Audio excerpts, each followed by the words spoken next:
Wani rahoto da muke samu yanzu daga shafin wani ƙwararren marubuci a jamhuriyar Nijar wanda ya wallafa a shafinsa na sada zumunta wato dandalin Abu Zaid ɗan Nijar inda yake cewa shugaban ƙasar Nijar mai girma mai gaskiya Mohamed Bazoum ya ƙara jaddada ɗaukar mataki kan mabarata masu ƙasƙantar da Nijar a idon duniya a cikin jawabinsa da ya gabatar yau a ƙasar Cote d'Ivoire.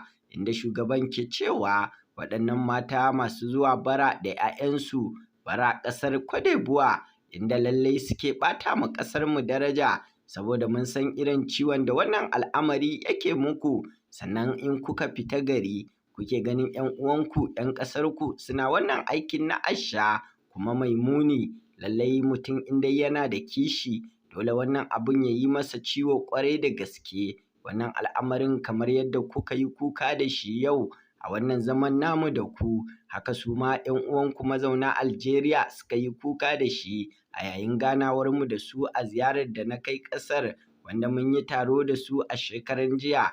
Wannan hanyar barace-baracen kuma dama daga Algeria ta fito, a nan suka faro ta, da aka fara toshe ta suka komo nan wajen. Kuma kamar yadda kuke kuka da wannan al'amarin haka 'yan Nijar mazauna Accra Ghana suke kuka da ita, haka zalika waɗanda ke Dakar suke wannan kukan su ma.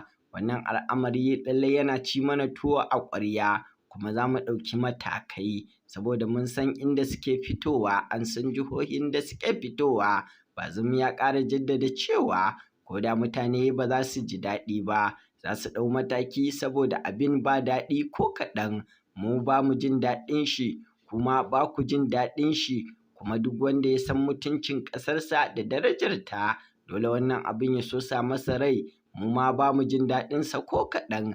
Ka ji bayani daga shugaba mai kishin ƙasarsa da al'ummarta. Muna roƙon Allah ya kare mana shugaba Mohamed Bazoum ya yi mai jagoranci, amin. Wannan rubutu dai an wallafa shi ne a dandalin Abu Zaid ɗan Nijar wanda ya wallafa a shafinsa na sada zumunta wato Facebook.